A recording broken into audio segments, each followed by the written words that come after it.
Welcome to the British TV Watch List, the podcast that covers Brit shows worth the binge from an American point of view. We've got insight and analysis into actors, characters, storylines, and entire series. If it's streaming on the telly, we've got thoughts. So pop the kettle on, settle in, and let's get started with another episode of the British TV Watch List. I'm your host, Michael T., coming to you from the breezy suburbs of Honolulu, Hawaii, where the mysteries might be warm, but the commentary's always sharp, hopefully enlightening for you. Today, we're heading to the rolling hills of 1950s Cotswolds, where danger politely knocks over a teacup before committing murder. That's right, we're talking about Father Brown, the long-running BBC series starring the very flexible, versatile actor Mark Williams. Let's dig into the cassock, the crimes, and the curious charm that keeps us coming back. First off, who is Father Brown? He's not your typical television sleuth. No trench coat, no tortured backstory that we know of anyway. No whiskey tumbler on a disheveled desk. What you get instead is a soft-spoken, sharp-eyed Catholic priest who solves crimes often at the dismay of the local constabulary, and where there's always a mix of moral clarity and good old-fashioned curiosity. Father Brown stars Mark Williams. You may remember him as Arthur Weasley in the Harry Potter movies.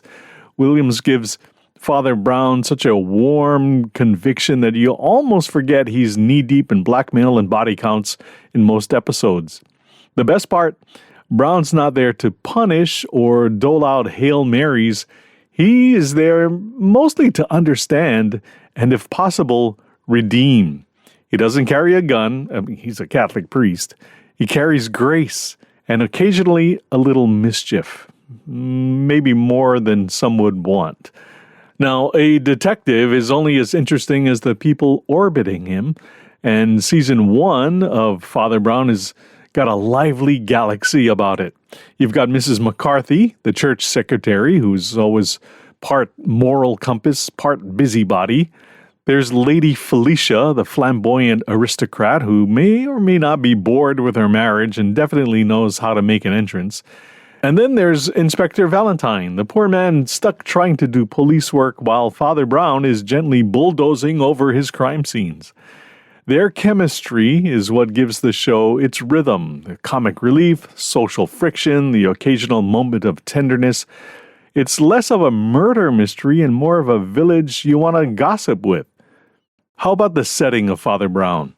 The show is filmed in the Cotswolds, a stunningly green postcard perfect slice of rural England. Gonna have to put it on a bucket list to travel to. The show is set in the fictional village of Kembleford. Every episode is bathed in soft golden light, as if death is just another afternoon inconvenience. The contrast is half the fun. Someone's been poisoned in the vicarage, but have you seen the rose garden? In many ways, Father Brown defines the cozy mystery tradition. Small town, average citizens going about their average routines, and never any gore. But don't let the bunting and bird songs fool you. There's plenty of betrayal, faith, and greed. Each episode unfolds like a well-written sermon, crossed with a Sherlock Holmes short story. A crime occurs, usually with plenty of motives on display. Father Brown gathers clues, not just through observation, but through conversation as well. There's a red herring or two, and eventually a confrontation that ends not in a courtroom, but in a moment of reflection. And then the police descend, and all is well. The formula works, and it's also comforting in the way that familiar rituals can be. You want the reveal, you expect the confession, and somehow you still don't see it coming, but you keep guessing until Father Brown has that aha moment and solves the puzzle. Now, let's get philosophical just for a second. The show isn't just about catching the culprit, it's about what happens next. One of the things I really admire about the show is that Father Brown gives people, not just criminals, but victims too, the space to be human. He is, after all, a priest. but his allowances are carried out to a fault sometimes. In life, we expect clergy to hold a hard line as far as our behavior goes. Father Brown will often bend the rules himself, such as stealing official evidence from a crime scene in order to prove someone's innocence. And that's why he's always running afoul of the police. He figures out who did it, but he also wants to understand why. And sometimes that why is more important than the punishment. And more often than not, he gives the culprits an opportunity to repent and redeem themselves with God. Come clean, yet face the music. When was the last time you saw that on American TV? Almost never, certainly not in recent memory. If you're enjoying the British TV watch list and want to help keep the clues coming, consider supporting us on Patreon at British TV Watchlist. Your support keeps the episodes flowing, the research sharp, and the kettle warm. As a patron, you'll receive shoutouts during future episodes, and you'll live with the quiet satisfaction of helping this cozy corner of British TV fandom thrive. We'll make sure each episode arrives like a perfectly brewed pot of Earl Grey, complete with a plot twist. Thank you for helping us solve the mysteries together. To join the case, visit patreon.com/British TV Watchlist. Okay, let's talk craft. Father Brown isn't flashy. It doesn't need to be. It's solid. It strikes a light, warm tone in every episode. There's the understated music. I would argue it's got to be one of the best theme songs for any British TV show. The theme song was composed by Debbie Wiseman. And here's something to listen to the next time you catch a Father Brown episode. Listen carefully to the music throughout the show. Every music interlude is just a variation of the Father Brown theme song. Check that out. The costumes accurately depict the mid-century 1950s lifestyle. Gentlemen wore suits and ties back then. Ladies donned dresses that accentuated their hourglass figures. But you also have conservative floral patterns that Mrs. McCarthy wears. One look and you know which decade you're watching, for sure. If you've been skimming the Father Brown shelf on BritBox and wondering whether it's worth a watch, my recommendation is go for it. One of the best indicators of the quality of a TV show is its longevity. It's not a foolproof theory, but I'll still bank on it. And I know there are scores of TV shows, British or otherwise, that were excellent but lasted only a season or two.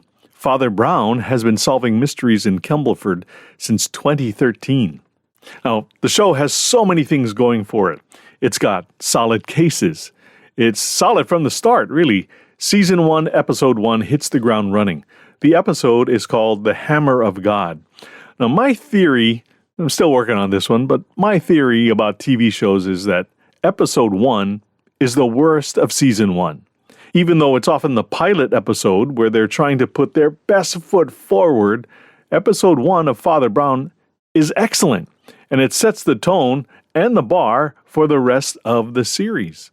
There's character development. Lady Felicia is posh and snooty, yet somehow likable. Maybe we feel for her because she's in a passionless marriage with a husband who pays her little attention. Mrs. McCarthy is at once irritating and lovable. And Sid is the brother you're glad you never had, but you're also thankful he's ready, willing, and able, and he's always got your back. And there's consistency. Every show feels just like the next episode and the last episode. Father Brown is the kind of show that doesn't scream for your attention, but you notice it anyway. There's a warmth that permeates the entire series, even in the midst of murder. Father Brown may not kick down doors, but he sure knows how to open them with a warm, inviting, forgiving spirit. It is the quintessential cozy mystery. So that's it for this episode. Until next time, cheers! The British TV Watchlist is written and produced by Michael T. in Honolulu, Hawaii. Speculation and opinion powered by caffeine and curiosity. For more clever takes and cold cases, remember to subscribe, like and share. Keep the mystery and the moxie rolling. All rights reserved. Copyright 2025 Michael T. Media.